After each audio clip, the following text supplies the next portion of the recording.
ଜୟ ଜଗନ୍ନାଥ ସାଙ୍ଗମାନେ, ଆଜି ଆମେ ଯେଉଁ ନୂଆ ବହି ଆସିଛି ସାମାଜିକ ବିଜ୍ଞାନ ତାର ଚତୁର୍ଥ ଅଧ୍ୟାୟ ଅଛି ଇତିହାସର, ଯେଉଁ ତାର ନୂତନ ଅଧ୍ୟାୟ ଓ ତାର ସହର ଓ ରାଜ୍ୟ। ତାହେଲେ ସେଇ ପ୍ରଥମ ଅଧ୍ୟାୟରେ ମୁଁ ଏକ ସେଟ୍ ପ୍ରସ୍ତୁତ କରିଛି ଯେଉଁଟାକି ଆମର 25 ମାର୍କର, ତାହାର ପ୍ରଶ୍ନ ଓ ଉତ୍ତର ଚାଲନ୍ତୁ ଆଲୋଚନା କରିବା।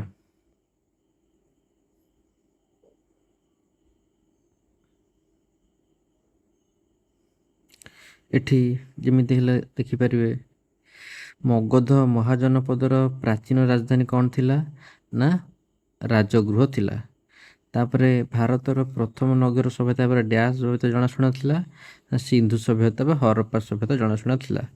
ଏହି ବିଷୟରେ ତ ଅଭ୍ୟାସ ପ୍ରଶ୍ନ ଉତ୍ତରରେ ତୁମମାନେ ସବୁ ଦେଖିପାରୁଥିବ, ଏଥିରେ କେବଳ ଲଙ୍ଗ କୋଶ୍ଚିନ୍ ଗୁଡ଼ା ଦେଇଛି, ସର୍ଟ କୋଶ୍ଚିନ୍ ଏତେ ନାହିଁ। ତେଣୁ ମୁଁ ଏଇ ସେଟ୍ଟି ପ୍ରସ୍ତୁତ କରିଛି ଯେଉଁଥିରେ କି 25 ମାର୍କର କେବଳ 1 ମାର୍କ ଆଉ 2 ମାର୍କ ଅଛି। ନେକ୍ସଟ ଦେଖିବା, ଜନ ଶବ୍ଦର ଅର୍ଥ ତ ଲୋକମାନେ, କିନ୍ତୁ ପଦ ଶବ୍ଦର ଅର୍ଥ କ'ଣ? ପଦ ଶବ୍ଦର ଅର୍ଥ ହେଲା କ'ଣ? ଯେଉଁଠାରେ ପାଦ ରଖାଯାଏ ବା ଯେଉଁଠାରେ ଆମର ସ୍ଥାୟୀ ଭାବରେ ବସବାସ କରାଯାଏ। ନେକ୍ସଟ କ୍ୱେଶ୍ଚିନ୍, ରୂପା ନିର୍ମିତ ଆହାତ ବା ଛାପାଯୁକ୍ତ ମୁଦ୍ରାକୁ ଡ୍ୟାସ୍ ମୁଦ୍ରା କୁହାଯାଏ। ଆନ୍ସର ହେବ ପଞ୍ଚମାର୍କ ମୁଦ୍ରା। ନେକ୍ସଟ ଆଗକୁ ଦେଖିବା, ତତ୍କାଳୀନ କଳିଙ୍ଗର ରାଜଧାନୀର ନାମ ଡ୍ୟାସ୍ ଥିଲା। କଳିଙ୍ଗର ରାଜଧାନୀ ସେତେବେଳେ ଯେଉଁ କଳିଙ୍ଗ ଥିଲା ତାର ରାଜଧାନୀ ଥିଲା ଶିଶୁପାଳଗଡ଼। ଆଉ ଏବେ ଆମର ଯେଉଁ ଜାତି ପ୍ରଥା ରହୁଛି କାଷ୍ଟ, କାଷ୍ଟ ଶବ୍ଦଟି ଗୋଟେ ଶବ୍ଦ ଆସୁଛି କାଷ୍ଟାରୁ ହିଁ କାଷ୍ଟ ଶବ୍ଦଟି ଆସିଛି। ପ୍ରଶ୍ନ ହେଲା ଏଇ ଯେଉଁ କାଷ୍ଟାଟା ଗୋଟେ କି ଶବ୍ଦ? କାଷ୍ଟାଟା ଗୋଟେ ପର୍ତ୍ତୁଗୀଜ ଶବ୍ଦ। ନେକ୍ସଟ, ଓଡ଼ିଶାର ଭୁବନେଶ୍ୱର ଉପକଣ୍ଠରେ ଅବସ୍ଥିତ ପ୍ରାଚୀନ ଐତିହାସିକ ସ୍ଥାନଟିର ନାମ କ'ଣ? ପ୍ରାଚୀନ ଐତିହାସିକ ସ୍ଥାନଟିର ନାମ ହେଉଛି ଶିଶୁପାଳଗଡ଼। ଆଗକୁ ଦେଖିବା, କ୍ୱେଶ୍ଚିନ୍ ହେଉଛି କୌଟିଲ୍ୟଙ୍କ ଦ୍ୱାରା ରଚିତ ପ୍ରସିଦ୍ଧ ପୁସ୍ତକର ନାମ କ'ଣ? ଆନ୍ସର ହେଉଛି ଅର୍ଥଶାସ୍ତ୍ର। ବା କେଉଁ ସମତଳ ଅଞ୍ଚଳର ଉର୍ବର ମୃତ୍ତିକା ମହାଜନପଦ ଗୁଡ଼ିକ ଆର୍ଥିକ ଅଭିବୃଦ୍ଧିରେ ସହାୟକ ହୋଇଥିଲା? ଆନ୍ସର ହେଉଛି ଗାଙ୍ଗେୟ ସମତଳ ଅଞ୍ଚଳର ଉର୍ବର ମୃତ୍ତିକା। ଗାଙ୍ଗେୟ ସମତଳ ମାନେ ଗଙ୍ଗା ନଦୀର ଉପକୂଳକୁ ଆମେ କହୁ ଗାଙ୍ଗେୟ ସମତଳ ଅଞ୍ଚଳ। ପ୍ରାଚୀନ ବେଦରେ ରାଜାଙ୍କ ଶାସନ କାର୍ଯ୍ୟରେ ସହାୟତା କରୁଥିବା କେଉଁ ଦୁଇଟି ପରିଷଦର ଉଲ୍ଲେଖ ଅଛି? ସେ ଯେଉଁ ଦୁଇଟା ପରିଷଦ ତା ନାଁ ହେଲା ସଭା ଓ ସମିତି। ସେତେବେଳେ କ'ଣ ହେଉଥିଲା ନା, ଏଇ ଯେଉଁ ସଭା ସମିତିର ଏଇ ସଭା ସମିତି ସବୁ କାର୍ଯ୍ୟ କରୁଥିଲେ। ଯେପରିକି କିଏ ରାଜା ହେବ, କ'ଣ ହେବ, ଆମ ରାଜ୍ୟରେ ଯଦି ବି ରାଜା କୌଣସି କାମ କରିବାକୁ ଚାହୁଁଥିଲେ ରାଜ୍ୟରେ, ସିଏ ଏଇ ସଭା ସମିତିମାନଙ୍କ ଠାରୁ ପରାମର୍ଶ ନେଉଥିଲେ। ତେଣୁକରି ବର୍ତ୍ତମାନ ଯେପରି ଭାବରେ କରପ୍ସନ୍ ହେଉଛି, ସେତେବେଳେ କରପ୍ସନ୍ ଏତେ ହେଉନଥିଲା। ଆଗକୁ ଯିବା, କ୍ୱେଶ୍ଚିନ୍ ଏଠି ଅଛି କ'ଣ ନା, ବେଦ ଅନୁସାରେ ସମାଜରେ ପ୍ରଚଳିତ 4 ବର୍ଣ୍ଣର ନାମ କ'ଣ? ସେ 4 ବର୍ଣ୍ଣର ନାମ ହେଉଛି ବ୍ରାହ୍ମଣ, କ୍ଷତ୍ରିୟ, ବୈଶ୍ୟ ଓ ଶୂଦ୍ର। ନେକ୍ସଟ କ୍ୱେଶ୍ଚିନ୍,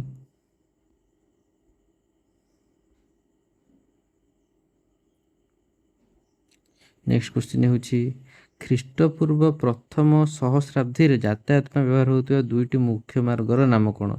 ସେଇ 2ଟି ମୁଖ୍ୟ ମାର୍ଗର ନାମ ହେଉଛି ଉତ୍ତରାପଦ ଏବଂ ଦକ୍ଷିଣପଦ। ତାପରେ କ'ଣ ଅଛି କ୍ୱେଶ୍ଚିନ୍, ମହାଜନପଦ ଯୁଗରେ ବିନିମୟରେ ମାଧ୍ୟମ ରୂପେ ପ୍ରଥମେ କାହାର ପ୍ରଚଳନ ହୋଇଥିଲା? ନା ବିନିମୟର ମାଧ୍ୟମ ରୂପେ ପ୍ରଥମେ ମୁଦ୍ରାର ପ୍ରଚଳନ ହୋଇଥିଲା। ସେ ଯେଉଁ ମୁଦ୍ରା, ସେ ମୁଦ୍ରା ହେଲା ବିଶେଷ କରି ରୂପା ମୁଦ୍ରାର ହିଁ ପ୍ରଚଳନ ହୋଇଥିଲା। ଆଗକୁ ଦେଖିବା, ଏବେ 2 ମାର୍କିଆ କ୍ୱେଶ୍ଚିନ୍ କ'ଣ ଅଛି? ପ୍ରାଚୀନ ଭାରତରେ ମହାଜନପଦ କିପରି ସୃଷ୍ଟି ହୋଇଥିଲା? କ'ଣ ଲେଖା ହେଇଛି ନା, ମହାଜନପଦ ଯେଉଁ ସୃଷ୍ଟି ହେଲା ବାଣିଜ୍ୟ କାରବାରର ପ୍ରସାର ହେତୁ ପ୍ରାଚୀନ ଜନପଦ ଗୁଡ଼ିକର ଆକାର ବୃଦ୍ଧି ଘଟିଥିଲା। ତାହେଲେ ପ୍ରାଚୀନ ଜନପଦ ଗୁଡ଼ିକର ଆକାର କାହିଁକି ବୃଦ୍ଧି ଘଟିଥିଲା? ନା ବାଣିଜ୍ୟ ଜନପଦ ଗୁଡ଼ିକର ଆକାର ବୃଦ୍ଧି ଯୋଗୁଁ।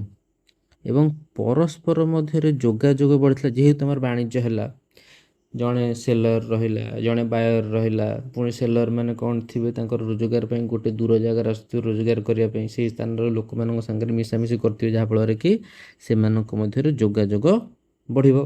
ଖ୍ରୀଷ୍ଟପୂର୍ବ 8ମ ଓ ଖ୍ରୀଷ୍ଟପୂର୍ବ 7ମ ଶତାବ୍ଦୀ, ଶତାବ୍ଦୀଟା କ'ଣ? ଯଦି ଶତାବ୍ଦୀରୁ 7ମ ଶତାବ୍ଦୀ ରହୁଛି, ତା ମାନେ ହେଲା 600 ମସିହାରୁ 700 ମସିହା। ଅଷ୍ଟମ ଶତାବ୍ଦୀ ମାନେ 700 ମସିହାରୁ 800 ମସିହା ଏହି ସମୟକୁ ଆମେ ଅଷ୍ଟମ କହିବା। ତ ଖ୍ରୀଷ୍ଟପୂର୍ବ ଅଷ୍ଟମ ଶତାବ୍ଦୀ ବେଳକୁ, ଅଷ୍ଟମ ଏବଂ ସପ୍ତମ ଶତାବ୍ଦୀ ବେଳକୁ କେତେକ ପ୍ରାଚୀନ ଜନପଦ ପରସ୍ପର ସହିତ ମିଳିତ ହୋଇ ଏକ ବୃହତ ଅଞ୍ଚଳ ଗଠନ କଲେ, ଯାହାକୁ ମହାଜନପଦ କୁହାଗଲା। ତା ମାନେ କ'ଣ? ଫାଷ୍ଟ ଆମର ମହାଜନପଦ ଥିଲା, ଫାଷ୍ଟ ଜନପଦ ଗୁଡ଼ା ଥିଲା, ଜନପଦ ଗୁଡ଼ିକ ମଧ୍ୟରେ ସମ୍ପର୍କ ବଢ଼ିଲା, ସେ ଜନପଦ ମିଶିକି ଗୋଟେ ବଡ଼ ଅଞ୍ଚଳକୁ ଆମେ କ'ଣ କହୁ? ବୃହତ ଅଞ୍ଚଳ ଯେଉଁ ଗଠନ ହେଲା ତାକୁ ଆମେ କହିଲେ ମହାଜନପଦ। ତେଣୁ ଗୋଟେ ଧାରାରେ କହିବାକୁ ଯିବା, ଜନପଦ ମିଶିକି ମହାଜନପଦ ସୃଷ୍ଟି ହେଇଥିଲା। ତ ପ୍ରାଚୀନ ଭାରତର ଦ୍ୱିତୀୟ ସହରୀ ସଭ୍ୟତା ବିଷୟରେ ଜାଣିବା ପାଇଁ ଦୁଇଟି ମୁଖ୍ୟ ଉତ୍ସର ନାମ କ'ଣ? ଗୋଟେ ହେଲା ପ୍ରତ୍ନତାତ୍ତ୍ୱିକ ଖନନ ଦ୍ୱାରା ପ୍ରାଚୀନ ନଗର ଗୁଡ଼ିକର ଧ୍ୱଂସାବଶେଷ, ଯେଉଁ ଧ୍ୱଂସାବଶେଷ ଗୁଡ଼ିକ ରହିଲା ତାକୁ କାର୍ବନ ଡେଟିଂ ମାଧ୍ୟମରେ ଆମେ ଜାଣିପାରିବା ସେଇଟା କେତେ ବର୍ଷ ପୁରୁଣା। ନେକ୍ସଟ ହେଲା ପ୍ରାଚୀନ ସାହିତ୍ୟ, ପୁରୁଣା ଖେଳରେ ସବୁ ମୁନି ଋଷିମାନେ ଟାଇମ୍ ଠାରୁ ତାପରେ ଯେଉଁ ରହିଲା ପ୍ରାଚୀନ ସାହିତ୍ୟ ରହିଲା, ସେଇଟା ଆମର ମଧ୍ୟରୁ କିଛି ଆମର ଭାରତରେ କିଛି ଲେଖା ଥିବ, ତାପରେ ଯେଉଁ ଆମର ବିଦେଶରୁ ଯେଉଁ ଲୋକମାନେ ଆସିଥିବେ ଯେମିତି ହୁଏନସାଙ୍ଗ, ଫାଇଆନ୍, ସେ ମଧ୍ୟ ଭାରତକୁ ଦେଖି କିଛି ଜିନିଷ ଲେଖିଥିବେ, ସେଇ ସାହିତ୍ୟ ମଧ୍ୟ ଆମେ କହିପାରିବା। ତାପରେ ଆଉ ଜୈନ ଓ ବୌଦ୍ଧ ସାହିତ୍ୟ, ପ୍ରାଚୀନ ସାହିତ୍ୟ, ପରବର୍ତ୍ତୀ ବୈଦିକ ମାନେ ଯେମିତି ବେଦ ଯୁକ୍ତ ଐକ ବୈଦିକ, ଋକ୍, ସାମ, ଯଜୁର, ଅଥର୍ବ ସେଗୁଡ଼ା ସବୁ ହେଲା। ଏବଂ ଜୈନ ଓ ବୌଦ୍ଧ ସେମାନଙ୍କର କିଛି ସାହିତ୍ୟ ମଧ୍ୟ ଅଛି, ତେଣୁ ତାକୁ ଆମେ ୟୁଜ୍ କରିକି ଆମେ ଜାଣିପାରିବା। ତ ଆଉ ଥରେ କହିଦେଉଛି ଯେ ପ୍ରାଚୀନ ଭାରତର ଦ୍ୱିତୀୟ ସହରୀ ସଭ୍ୟତା ଜାଣିବା ପାଇଁ ମୁଖ୍ୟ ଉତ୍ସ ଗୁଡ଼ିକ କ'ଣ କ'ଣ? ଏକ ହେଲା ପ୍ରତ୍ନତାତ୍ତ୍ୱିକ ଖନନ ଦ୍ୱାରା ପ୍ରାପ୍ତ ପ୍ରାଚୀନ ନଗର ଧ୍ୱଂସାବଶେଷ, ଦୁଇ ସାହିତ୍ୟ ମାନେ ପ୍ରାଚୀନ ସାହିତ୍ୟ, ପରବର୍ତ୍ତୀ ବୈଦିକ ସାହିତ୍ୟ ଏବଂ ଜୈନ ଓ ବୌଦ୍ଧ ସାହିତ୍ୟର ଲିଖିତ ବିବରଣୀ। ନେକ୍ସଟ କ୍ୱେଶ୍ଚିନ୍ ଦେଖିବା, ମହାଜନପଦ ଗୁଡ଼ିକର ରାଜଧାନୀ ସହର ଗୁଡ଼ିକର ସୁରକ୍ଷା ବ୍ୟବସ୍ଥା କିପରି ଥିଲା? ଦେଖିବା, ମହାଜନପଦର ଅଧିକାଂଶ ସହର ଆକାର ବହୁତ ବଡ଼ ଥିଲା। ସେଗୁଡ଼ିକ ବଡ଼ ବଡ଼ ସୁଦୃଢ଼ ଦୁର୍ଗ ବା ଗଭୀର ଓସାରିଆ ଗଡ଼ ଖାଇ ବା ମୋଟ ଦ୍ୱାରା ଚାରିପାଖରୁ ଘେରି ରହି ସୁରକ୍ଷିତ ଥିଲା। ଦୁର୍ଗର ଦ୍ୱାର ଗୁଡ଼ିକ ସଂକୀର୍ଣ୍ଣ ଥିବାରୁ ପ୍ରବେଶ କରୁଥିବା ଲୋକ ଏବଂ ସାମଗ୍ରୀ ଉପରେ ଶାସକଙ୍କର ନିୟନ୍ତ୍ରଣ ରହୁଥିଲା। ଆଉ ଥରେ ଜିନିଷଟା ବୁଝିବା। ଫାଷ୍ଟ କ୍ୱେଶ୍ଚିନ୍ ଅଛି କ'ଣ ନା, ମହାଜନପଦ ଗୁଡ଼ିକ ରାଜଧାନୀ ସହର ଗୁଡ଼ିକର ସୁରକ୍ଷା ବ୍ୟବସ୍ଥା କିପରି ଥିଲା? ମାନେ ସହର ଗୁଡ଼ିକ ରହିଲା, ଏବେ ଯେମିତି ଆମର ସହର ରହିଲା କଟକ, ଭୁବନେଶ୍ୱର, ସେତେବେଳେ ଯେଉଁ ସହର ଗୁଡ଼ିକ ରହିଲା ତାହାର ସୁରକ୍ଷା କିପରି ହେଉଥିଲା? ଦେଖିବା କିପରି ହେଉଥିଲା ନା,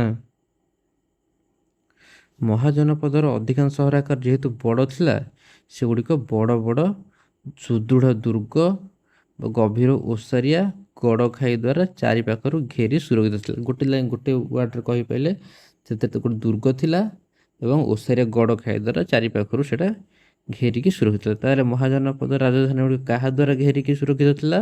ନା ଗଡ଼ ଖାଇ ଆଉ ଦୁର୍ଗ ଦ୍ୱାରା। ଆଉ ଦୁର୍ଗର ଦ୍ୱାର ଗୁଡ଼ିକ ସଂକୀର୍ଣ୍ଣ ମାନେ କ'ଣ? ଅଣଓସାରିଆ, ପ୍ରବେଶ କରୁଥିବା ଲୋକ ଏବଂ ସାମଗ୍ରୀ ଉପରେ ଶାସକଙ୍କର ନିୟନ୍ତ୍ରଣ ରହୁଥିଲା। ଯଦି ଦ୍ୱାର ଗୁଡ଼ିକ ବହୁତ ବଡ଼ ହେଇଥାନ୍ତା ତାହେଲେ ବହୁତ ଜଣ ଆସିଥାନ୍ତା, ତେଣୁ ନିୟନ୍ତ୍ରଣ ରଖି ହେଇନଥାନ୍ତା। ପୁରା ପତଳା ହେଲେ କ'ଣ, ଅଳ୍ପ ଲୋକ ଯେ ଯାହାଫଳରେ ତାଙ୍କ ଉପରେ ନିୟନ୍ତ୍ରଣ ରଖି ହେବ। ନେକ୍ସଟ କ୍ୱେଶ୍ଚିନ୍ କ'ଣ ରହିଲା? ନେକ୍ସଟ କ୍ୱେଶ୍ଚିନ୍ ରହିଲା ଭଜି, ଭିଜି ଏବଂ ମଲ୍ଲ ଭଳି ରାଜ୍ୟର ଶାସନ ବ୍ୟବସ୍ଥା ଅନ୍ୟ ମହାଜନପଦ ଠାରୁ କିପରି ଭିନ୍ନ ଥିଲା? ଅନ୍ୟ ମହାଜନପଦ ଗୁଡ଼ିକରେ କ'ଣ ହେଉଥିଲା ନା, ବଂଶାନୁକ୍ରମିକ ରାଜ୍ୟ ଶାସନ କରୁଥିଲା ବେଳେ ଭଜି, ଭିଜି, ମଲ୍ଲ ଏହିସବୁ ରାଜ୍ୟର ଶାସନ ବ୍ୟବସ୍ଥା ସାମାନ୍ୟ ଭିନ୍ନ ଥିଲା। ସେଇ ଯେଉଁ ତୁମକୁ କହୁଥିଲି ସଭା ସମିତି, ଏଠାରେ ସଭା ଓ ସମିତି ଦୁଇ ଅନୁଷ୍ଠାନ ଅଧିକ ଶକ୍ତିଶାଳୀ ଥିଲେ। ସେମାନେ ମିଳିତ ଆଲୋଚନା ମାଧ୍ୟମରେ କିଏ ଶାସକ ହେବ ସେହିପରି ବଡ଼ ବଡ଼ ନିଷ୍ପତ୍ତି ନେଉଥିଲେ। ଏହା ଥିଲା ଗଣତାନ୍ତ୍ରିକ ଶାସନ ବା ଗଣ ଆଉ ସଂଘ ଶାସନ। ମାନେ ଏ ସଭା ସମିତି ଅନୁଷ୍ଠାନ ମିଶିକି ଡିସାଇଡ଼୍ କରୁଥିଲେ କିଏ ଶାସକ ହେବ। ତାପରେ ସେ ଯିଏ ଶାସକ ହେଉଥିଲା ସିଏ ପୁଣି ସଭା ସମିତିଙ୍କ ଠାରୁ କ'ଣ ନା ପରାମର୍ଶ ନେଇକି ଶାସନ କରୁଥିଲା। ଆଗକୁ ଦେଖିବା କ୍ୱେଶ୍ଚିନ୍ କ'ଣ ଅଛି।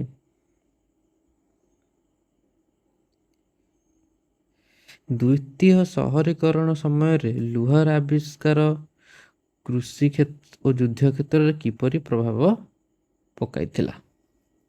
ଦେଖିବା,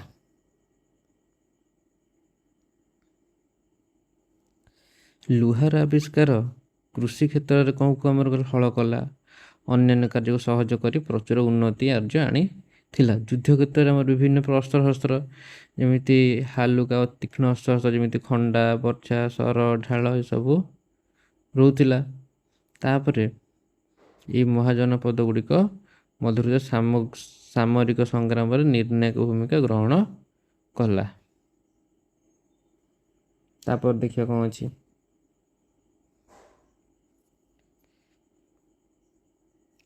ଦକ୍ଷିଣ ଭାରତର ରାଜ୍ୟଗୁଡ଼ିକ ଧନଶାଳୀ ହେବାର ମୁଖ୍ୟ କାରଣ କ'ଣ ଥିଲା? ଦକ୍ଷିଣ ଭାରତର ଖଣିମାନଙ୍କରୁ ଅମୂଲ୍ୟ ସ୍ୱଳ୍ପ ମୂଲ୍ୟବାନ ପ୍ରସ୍ତର ମୂଲ୍ୟବାନ ପଥର, ଫାଷ୍ଟ ହେଲା ଅମୂଲ୍ୟ ପଥର ହେଲା, ସ୍ୱଳ୍ପ ମୂଲ୍ୟ ଅମୂଲ୍ୟର ମାନେ ବହୁତ ମୂଲ୍ୟ, ତାପରେ ଟିକେ ଅଳ୍ପ ମୂଲ୍ୟବାନ ପଥର, ତାପରେ ସୁବର୍ଣ୍ଣ ବା ସୁନା, ତାପରେ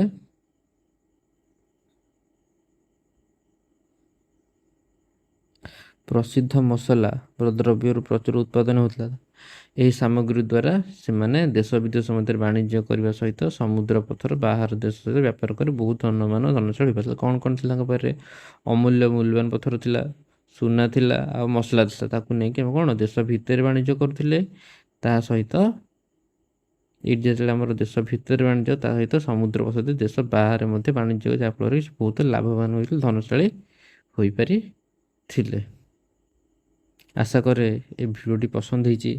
ଯଦି ଏହିପରି ଆହୁରି କୋଶ୍ଚିନ୍ ଆନ୍ସର୍ ଡିସ୍କସନ୍ କରିବାକୁ ଚାହୁଁଛନ୍ତି ତେବେ ଏହି ଭିଡ଼ିଓକୁ ଯଥାସମ୍ଭବ ଲାଇକ୍ କରନ୍ତୁ ଓ ଚ୍ୟାନେଲକୁ ସବସ୍କ୍ରାଇବ୍ କରନ୍ତୁ।